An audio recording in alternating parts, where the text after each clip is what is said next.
আমার আপন বড় ভাই, তাকে মিথ্যা হত্যার মামলা দিয়ে তাকে রাজশাহী জেলে গিয়ে মারা হয়েছে। আমরা পারিবারিক থেকে একটা মামলা করা হয়েছে, কিন্তু মামলাটা তদন্তে আছে। এখন আমরা মামলার চেহারা দেখতে পারিনি। মাননীয়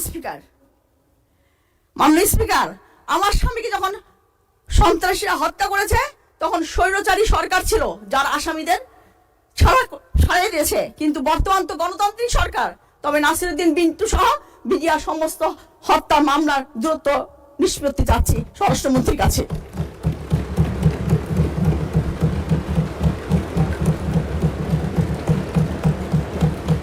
মাননীয় স্পিকার, মাদক একটি সামাজিক ব্যাধি।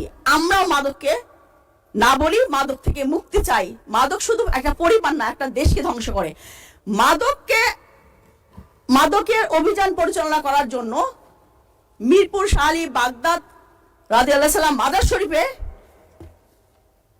14 মে 2026 আল্লাহু আকবার বলে যে হামলা হয়েছিল তার তীব্র নিন্দা জানাচ্ছি।